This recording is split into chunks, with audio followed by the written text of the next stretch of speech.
ശാസ്ത്രീയ ഉപനിഷത് പഠനം ക്ലാസ് 150. നമ്മൾ 52ാമത്തെ ഉപനിഷത്തായിട്ട് ശരഭോപനിഷത്താണ് നോക്കുന്നത്. അതിലെല്ലാം തന്നെ പരമേശ്വരനെ പറ്റിയുള്ള പരാമർശങ്ങളാണ്. നമുക്ക് ഇത് അതിൻ്റെ 10ാമത്തെ സൂക്തമാണ്. അതിലെന്താണ് പറയുന്നതെന്ന് നോക്കാം. യോ വാമപാദാർച്ചിത വിഷ്ണുനേത്ര തസ്മൈ ദദൗ ചക്രമതീവ ഹൃഷ്ടഃ തസ്മൈ രുദ്രായ നമോ അസ്തു. വിഷ്ണു തൻ്റെ കണ്ണുകൾ ആ വാമപാദത്തിലാണ് അർപ്പിച്ചത്. അതിൽ സന്തുഷ്ടനായ രുദ്രൻ അവന് ചക്രായുധം നൽകി. ഇതിൽ പറയുന്നത് വിഷ്ണു തൻ്റെ കണ്ണുകൾ ആ വാമപാദത്തിൽ സമർപ്പിച്ചു. അപ്പോൾ സന്തുഷ്ടനായിട്ട് രുദ്രൻ എന്ത് ചെയ്തു? വിഷ്ണുവിന് ചക്രായുധം നൽകി. അപ്പം വിഷ്ണുവിന് ചക്രായുധം ലഭിച്ചതാണ് എങ്ങനെയാണെന്നാണ് ഇവിടെ പറയുന്നത്. വിഷ്ണുവിന് സംരക്ഷണമാണ്, ലോക സംരക്ഷണമാണ്. ലോക സംരക്ഷണം എല്ലാം നടത്തുന്നത് നമ്മൾ നേരത്തെ പറഞ്ഞതാണ്. സൗരയൂഥ സിസ്റ്റം മാത്രമല്ല, ഈ പ്രപഞ്ച ഘടന അടക്കം കറങ്ങിക്കൊണ്ടിരിക്കുന്നുണ്ട്. അത് വലിയൊരു ചക്രമാണ്. പ്രധാനമായിട്ട് നമ്മൾ സൂര്യനെ കേന്ദ്രമാക്കി എടുക്കുകയാണെങ്കിൽ നമ്മുടെ സൗരയൂഥ സിസ്റ്റം, അതിൻ്റെ അകത്ത് രാഹു കേതുക്കളുണ്ട്. അതൊരു ചക്രമാണ്. ആ ചക്രം കറങ്ങുന്നതനുസരിച്ചാണ് ഇവിടെ എല്ലാ സംഭവവികാസങ്ങളും നടക്കുന്നത്, ലോക പുരോഗതി നടക്കുന്നത്.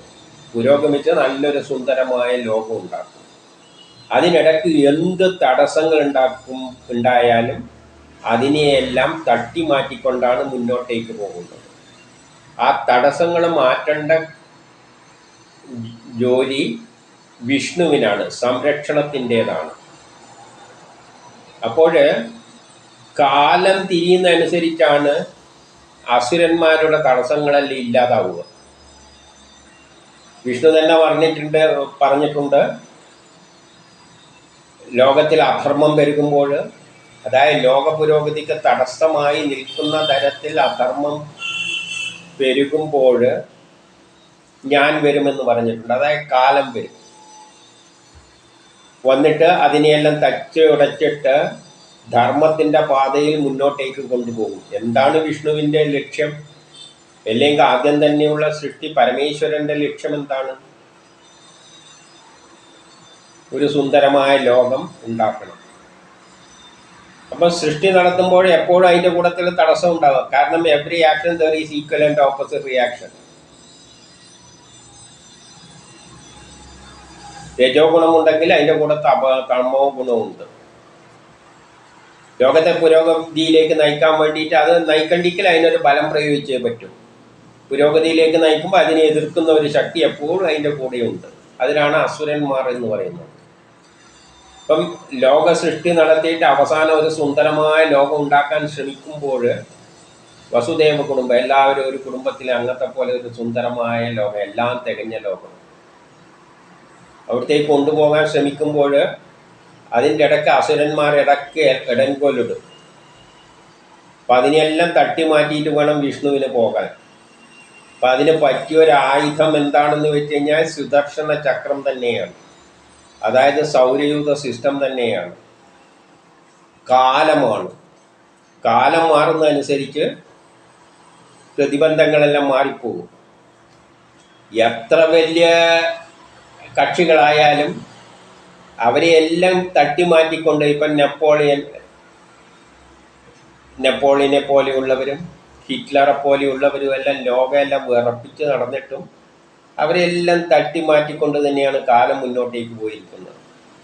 ഗോത്ര കാലഘട്ടത്തിലും പല രാജാക്കന്മാരെ, എന്തെല്ലാം ദുഷ്ടരാജാക്കന്മാരെ എല്ലാം പതിച്ചിട്ടാണ് ലോകം പുരോഗമിച്ചിട്ട് എവിടെ എത്തിയത്? കൊളോണിയലിസത്തിലെത്തിയത്. കൊളോണിയലിസത്തിയപ്പം വിദേശികൾ വന്ന് ഇവിടെയെല്ലാം പുരോഗതിയെല്ലാം ഉണ്ടായി ശരി തന്നെ. പക്ഷേ കുറേ കാലം കഴിയുമ്പോൾ അവർ കയറി ആധിപത്യം സ്ഥാപിച്ച് അവരെയും തട്ടിമാറ്റിക്കൊണ്ട് തന്നെയാണ് നമ്മൾ ഇന്നുള്ള അവസ്ഥയിലേക്ക് എത്തിയിരിക്കുന്നത്.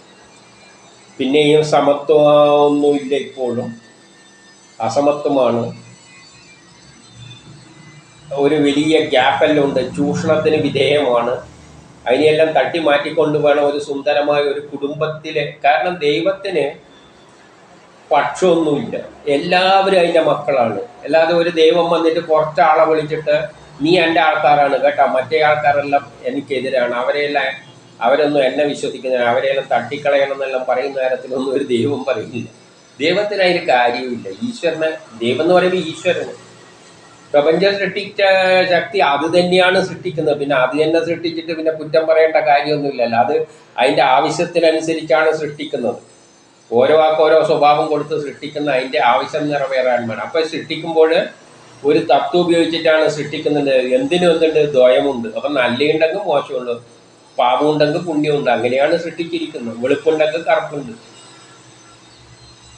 കാരണം ഇതൊന്നും സ്ഥായിയല്ല. വെളുപ്പും കറുപ്പും മോശം എന്ന് വെച്ചാൽ രാത്രിയുണ്ട്, പകലുണ്ട്. രാത്രി മോശമാണോ എന്ന് ചോദിച്ചാൽ രാത്രി ഇല്ലായിരുന്നുവെങ്കിൽ മനുഷ്യൻ എങ്ങനെയാണോ ശരിയായി ഉറങ്ങാൻ തന്നെ പറ്റില്ല. നല്ല വെയിലാണെങ്കിൽ എങ്ങനെ ഉറങ്ങുന്നത്? ലൈറ്റ് കെടുത്തിട്ട് ശാന്തമായിരിക്കുമ്പോൾ. അപ്പം ഗ്രഹങ്ങളുമായിട്ട് അതിന് ബന്ധമുണ്ട്. സൂര്യൻ്റെ സ്വാധീനം കുറച്ച് കുറഞ്ഞാലേ നല്ല ഉറക്കം കിട്ടുകയുള്ളൂ. ഇതെല്ലാം വേണ്ടിയിട്ടാണ്. ഒന്നും നല്ലതോ മോശമൊന്നുമില്ല, പാപമില്ല പുണ്യമില്ല എന്നാണ് വേദം പറയുന്നത്. ചില കാലത്ത് ചിലത് പാപമായിട്ട് തോന്നും, ചില കാലത്ത് പുണ്യമായിട്ട് തോന്നും, അത്രയേ ഉള്ളൂ. കാരണം ഗോത്ര കാലഘട്ടത്തിൽ പലതും ചെയ്തിരുന്ന അടിമ വ്യവസ്ഥയുണ്ടായിരുന്നു. പക്ഷെ അന്ന് ലോകം മുന്നോട്ടേക്ക് വേണ്ടിയിട്ട് അടിമകളായാലും മാത്രമേ പോകാൻ പറ്റുകയുള്ളൂ, അടിമത്വത്തിലോട്ട് തന്നെയേ പോവുള്ളൂ. കാരണം അന്നുള്ള ഒന്നുമില്ല, ജീവിക്കാൻ വഴിയൊന്നുമില്ല, എങ്ങനെയെങ്കിലും ജീവിച്ചു പോകണം. അപ്പോൾ എന്ത് ചെയ്യും, മറ്റുള്ളവരെ പിടിച്ചുകൊണ്ട് അതിൻ്റെ അടിമയായിട്ട് ജോലി ചെയ്യിപ്പിക്കുന്നു. അതുകൊണ്ട് ലോകം പുരോഗമിച്ചിട്ടുണ്ട്. അങ്ങനെ തന്നെയേ കാലം പോകില്ല. ഏതിനി യുഗം നശിച്ച് ഈ പ്രളയം നടന്ന് ലോകം അവസാനിച്ചാൽ ആദ്യം തുടങ്ങും, ഇങ്ങനെയെല്ലാം തന്നെ തുടങ്ങുള്ളൂ.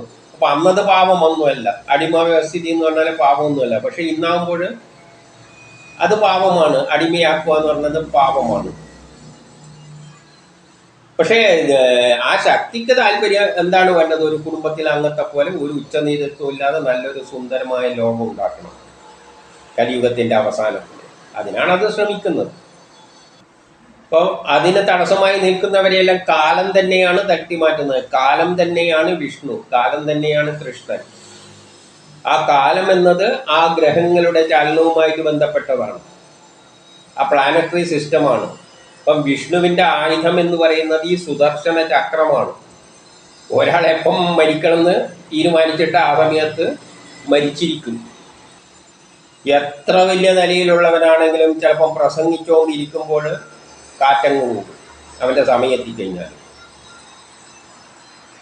അതുകൊണ്ട് ഏറ്റവും വലിയ ആയുധം സുദർശന ചക്രം. അതുകൊണ്ടാണ് പറയുന്നത് കാലം എന്ന സുദർശന ചക്രത്തിലൂടെയാണ് വിഷ്ണു അധർമ്മികളെ ഇല്ലാതാക്കി മുന്നോട്ടേക്ക് പോകുന്നത്. അപ്പോൾ ഈ കാലമെന്ന സുദർശന ചക്രം ഉണ്ടായിരിക്കുന്നത് ഇന്നത്തെ സൂര്യനും അതിന് ചുറ്റുമുള്ള ഗ്രഹങ്ങളും അതിന് പുറമേയുള്ള കുറേ ഗ്രഹങ്ങളും ഗോളങ്ങളെല്ലാം ഉണ്ട്. പ്രപഞ്ചഘടന മനസ്സിലാകുമ്പോൾ അതെല്ലാം വ്യക്തമാകും. പക്ഷെ അതെല്ലാം നമ്മളെ സംബന്ധിച്ചിടത്തോളം സൂര്യനാണ് എന്ന നിലയിലാണ് സൂര്യനെ കേന്ദ്രീകരിച്ച് പറയുന്നത്. അതൊരു സൗരയൂഥ സിസ്റ്റമാണ്. അതിന് ചുറ്റുമുള്ള ഗ്രഹങ്ങളും എല്ലാം പെട്ടതാണ് സൗരയൂഥ സിസ്റ്റം. ഈ പ്രപഞ്ചം മുഴുവൻ അടങ്ങുന്നതാണ് സൗരയൂഥ സിസ്റ്റം. പക്ഷെ നമ്മളെ സംബന്ധിച്ചിടത്തോളം സൂര്യനെ അടിസ്ഥാനമാക്കിക്കൊണ്ട് പറയുന്നതേ ഉള്ളൂ. അപ്പം അതാണ് വിഷ്ണുവിന് കിട്ടിയിരിക്കുന്നത്. ആ കാലത്തിലൂടെയാണ് വിഷ്ണു എല്ലാം തട്ടി തട്ടി മാറ്റിയിട്ട് മുന്നോട്ടേക്ക് കൊണ്ടുപോകുന്നത്. ആ കാലം എന്നത് ആ സുദർശന ചക്രമാണ്. അതെവിടെ നിന്ന് കിട്ടിയെന്ന് ചോദിച്ചു കഴിഞ്ഞാൽ ഒരു കഥയിലൂടെ പറഞ്ഞിട്ടുണ്ട്. അതാണ് ഇവിടെ പറയുന്നത്. വിഷ്ണു തൻ്റെ കണ്ണ് ശിവന്റെ പാദത്തിൽ അർപ്പിച്ചപ്പോൾ അവന് സുദർശന ചക്രം, വിഷ്ണുവിന് രുദ്രൻ കൊടുത്തതാണ് ഈ ചക്രായുധം. ഇപ്പം രുദ്രന്റെ സംഭാവനയാണ് ചക്രായുധം. ആ കഥ ഇങ്ങനെയാണ് പോകുന്നത്. അസുരന്മാരെ കൊല്ലാൻ വേണ്ടിയിട്ടാണല്ലോ ഈ കാലചക്രം വേണ്ടത്. അതിലൂടെയാണല്ലോ അസുരന്മാരെ ഇല്ലാതാക്കുന്നത്, തടസ്സങ്ങളെ ഇല്ലാതാക്കിയിട്ട് ലോകത്തെ മുന്നോട്ടേക്ക് നയിക്കുന്നത്. അപ്പോൾ ആ ആയുധത്തിന് വേണ്ടിയിട്ട് ആരടുത്താണ് ചെല്ലുന്നത്? ശിവന്റെ അടുത്താണ് ചെല്ലുന്നത്. എന്തുകൊണ്ടാണ് ശിവന്റെ അടുത്ത് ചെല്ലുന്നത്? ഈ പ്രപഞ്ചത്തിലെല്ലാം ഉണ്ടായിരിക്കുന്നത് ശിവനിൽ നിന്നാണെന്ന് പറയുന്നുണ്ടെങ്കിൽ ഗന്ധായുധം വണ്ടിക്ക് ആരിൽ നിന്ന് തന്നെയാണ് ഉണ്ടാകുന്നത്?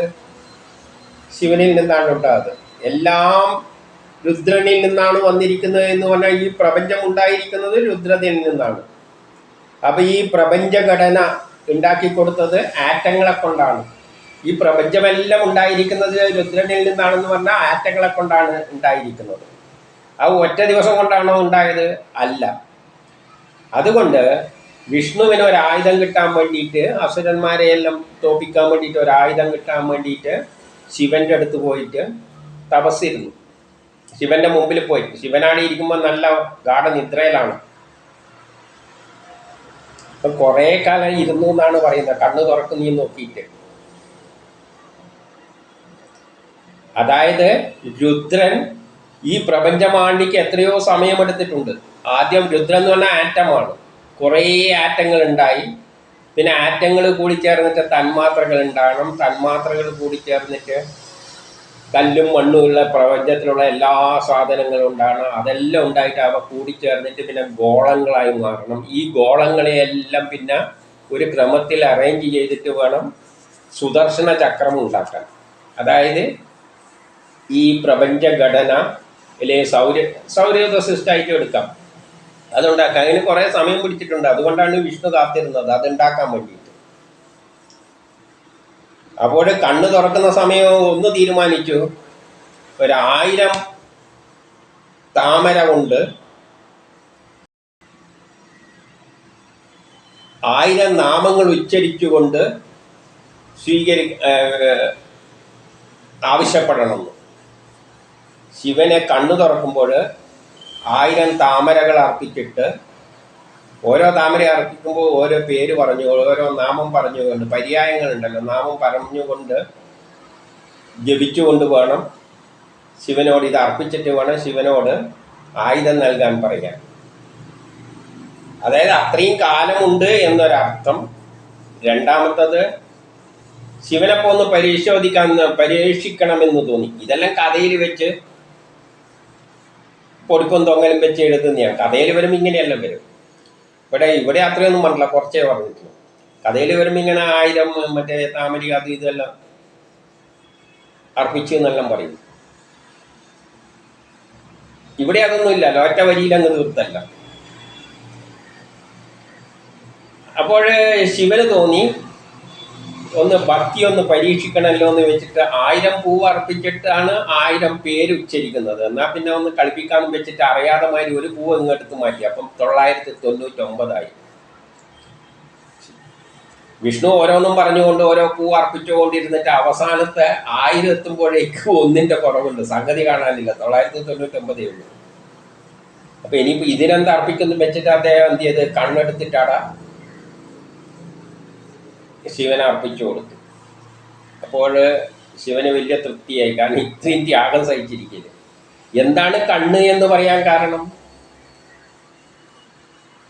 കണ്ണിന്റെ ഘടന തന്നെയാണ് ഏകദേശം സൗരയൂഥ സിസ്റ്റത്തിലും ഉള്ളത്. ആറ്റത്തിന്റെ ഘടനയും കണ്ണുമായിട്ട് താരതമ്യപ്പെടുത്താം. ആറ്റത്തിന്റെ ഘടന കണ്ണുമായിട്ട് താരതമ്യപ്പെടുത്തുന്നത് പോലെ തന്നെയാണ് സൗരയൂഥ സിസ്റ്റവും ഉള്ളത്. പ്രപഞ്ചഘടനയും എല്ലാം ഏകദേശം ഇങ്ങനെ തന്നെയാണുള്ളത്. അതുകൊണ്ടാണ് കണ്ണ് സമർപ്പിച്ചു എന്ന് പറയുന്നത്. അപ്പം കണ്ണിന് സമാനമായിട്ടുള്ള സുദർശന ചക്രമാണ് കൊടുത്തിരിക്കുന്നത്. സന്തോഷിച്ചിട്ട് കൊടുത്തതാണ് ഈ സുദർശന ചക്രം. നമ്മൾ പണ്ട് ജനറേറ്ററിന്റെ തത്വം പറയുമ്പോഴും കണ്ണിന്റെ രൂപത്തിൽ, കണ്ണിൽ നിന്ന് ജനറേറ്ററിന്റെ തത്വം മനസ്സിലാക്കണമെന്ന് വേദം പറഞ്ഞിട്ടുണ്ട്. ഈ കണ്ണിനൊരു പ്രത്യേകതയുണ്ട്. നടുവിലൊരു ന്യൂക്ലിയസും അത് ഒരു എലിപ്റ്റിക്കൽ ഓർബിൻ്റെ അകത്ത് ചുറ്റുന്ന മാതിരി. ആ ആറ്റത്തിൻ്റെ ഘടനയ്ക്ക് സമാനമാണ്. ജനറേറ്റർ എടുത്തു കഴിഞ്ഞാൽ ഒരു ആർമേച്ചർ നടുവിലുണ്ട്, ചുറ്റും കോയിലുണ്ട്, അതിൻ്റെ ഇടയ്ക്ക് കിടന്നെയാണ് കറങ്ങുന്നത്. അപ്പോൾ എന്തെങ്കിലും ഒരു താരതമ്യം ചെയ്തുകൊണ്ടാണ് പറയുക, എങ്കിലേ പെട്ടെന്ന് മനസ്സിലാക്കുക. അത് നോക്കിയിട്ട് മനസ്സിലായിക്കോളൂ. അപ്പോൾ കണ്ണ് കൊടുത്തു എന്ന് പറഞ്ഞു കഴിഞ്ഞാൽ കണ്ണിൻ്റെ രൂപത്തിലുള്ള എന്ത് കൊടുത്തു? ചക്രം. അവിടെ ശിവൻ സന്തോഷിച്ചിട്ട് ചക്രായുധം നൽകി. ആ ആയുധം കറങ്ങുന്നതനുസരിച്ചാണ് ഇവിടെ ദുഷ്ടരെ നിഗ്രഹിക്കുന്നത്. എത്ര വലിയ ദുഷ്ടരാനായാലും, അയാൾ ഏത് സ്ഥാനത്തിരിക്കുന്നവനായാലും അവൻ്റെ കാലം കഴിയുക എന്നാണ് പറയുന്നത്. ആ കാലം കഴിയുക അങ്ങനെ ആ ഗ്രഹങ്ങൾ ചുറ്റുന്ന ഗ്രഹങ്ങൾ ഒരു പ്രത്യേക കോമ്പിനേഷനിൽ വരുമ്പോൾ അവൻ്റെ സമയത്ത് അവൻ്റെ കാറ്റ് പോകും. മിക്ക വല്ലവരും തല്ലിക്കൊല്ലും, അല്ലെങ്കിൽ അവൻ്റെ കാറ്റ് അവൻ യുദ്ധത്തിലോ മറ്റോ മരിക്കും, ഏതോ തരത്തിൽ മരിക്കും, അല്ലെങ്കിൽ അവൻ്റെ കാറ്റ് അപ്പം തന്നെ ശ്വാസം അങ്ങ് പോകും. ഹാർട്ട് ഫെയിലിയർ എന്ന് വേണമെങ്കിൽ പറയാം. അപ്പം ആ കാലം എത്തുമ്പോൾ എന്തൊക്കെ ഒരു കാരണം കൊണ്ട് മരിക്കും. അത് കൊല്ലുന്ന ആരാണ്? ഇതെല്ലാം സംരക്ഷിക്കുന്ന ശക്തി ആരാണ്? വിഷ്ണു ആണ്. അതാണ് ഈ കഥയിലൂടെ പറഞ്ഞു തരുന്നത്. അതായത് ഈ സൗരയൂഥ സിസ്റ്റം ഉണ്ടാക്കിയിരിക്കുന്നത് എന്തിനെ കൊണ്ടാണ്? ആറ്റങ്ങളെ കൊണ്ടാണ്, രുദ്രനെ കൊണ്ടാണ്. എല്ലാം ഉണ്ടായിരിക്കുന്ന രുദ്രനിൽ നിന്നാണ്. നമ്മുടെ ഈ ശരീരം ഇങ്ങനെയെല്ലാം കാണുന്നുണ്ടെങ്കിലും ഇതിനെ നമുക്ക് വലിയ മാഗ്നിഫൈ ചെയ്തിട്ട് നോക്കാൻ പറ്റുമെങ്കിൽ കുറേ ആറ്റങ്ങൾ, ഒരു ന്യൂക്ലിയസും ഇലക്ട്രോണും, അതങ്ങനെ കൂട്ടി കൂട്ടി കൂട്ടി കൂട്ടി യോജിപ്പിച്ചിട്ട് ഈ ക്രമത്തിലെല്ലാം യോജിപ്പിച്ച് ഉണ്ടാക്കി വെച്ചിരിക്കുകയാണ്. അതിലെല്ലാ ആറ്റങ്ങളാണുള്ളത്. ഇതുപോലെ തന്നെ ഈ സൗരയൂഥ സിസ്റ്റം എന്ന് പറയുന്നതിൽ എല്ലാത്തിലും കുറേ ആറ്റങ്ങൾ കൂടി ചേർത്ത് കല്ലുണ്ടാക്കി, മണ്ണുണ്ടാക്കി, പല വസ്തുക്കളുണ്ടാക്കി, ഗോളമാക്കി, ഗോളം സൂര്യൻ എന്ന ഗോളമാക്കി, എല്ലുമാക്കി കറക്കിക്കൊണ്ടിരിക്കുകയാണ്. അത് കുറേ കാലം എടുത്തിട്ടാണ്. അതുകൊണ്ടാണ് കുറേ വർഷങ്ങളോളം ഇരുന്നതെന്ന് പറയും. അല്ല, ശിവന് കണ്ണും തുറക്കുന്നത് കാത്തിരുന്ന. അപ്പോൾ ഈ സൗരയൂഥ സിസ്റ്റം എന്ന് പറയുന്നതും രുദ്രന്മാരാണ്. കുറേ ആറ്റങ്ങൾ കൂടിച്ചേർന്നത് ഉണ്ടായതാണ്. അപ്പം രുദ്രന്റെ സംഭാവനയാണ് ഈ സൗരയൂഥ സിസ്റ്റം. ഈ സൗരയൂഥ സിസ്റ്റത്തിലൂടെയാണ് ഈ പ്രപഞ്ചത്തെ മുന്നോട്ടേക്ക് നയിക്കുന്നത്. എല്ലാ പ്രതിബന്ധങ്ങളെയും തട്ടി മാറ്റിക്കൊണ്ട് വിഷ്ണു മുന്നോട്ടേക്ക് നയിക്കുന്നത്. ആ കറക്കമനുസരിച്ചാണ് മുന്നോട്ടേക്ക് പോകുന്നത്. ഇപ്പം വിഷ്ണുവിൻ്റെ ആയുധമാണ് ഈ പ്രപഞ്ച ഘടന തന്നെയാണ്. പക്ഷെ നമ്മളെ അടിസ്ഥാനത്തിൽ വിലയിരുത്തുമ്പോൾ ഈ സൂര്യനെ കേന്ദ്രമാക്കിക്കൊണ്ട് പറഞ്ഞു തന്നേ ഉള്ളൂ. അപ്പോൾ സൗരയൂഥ സിസ്റ്റം സിമ്പിളായിട്ട് സാധാരണക്കാരന് വേണമെങ്കിൽ ഈ സൗരയൂഥ സിസ്റ്റമായിട്ടും എടുക്കാം, അല്ലെങ്കിൽ പ്രപഞ്ചഘടനയായിട്ട് തന്നെ എടുക്കുക.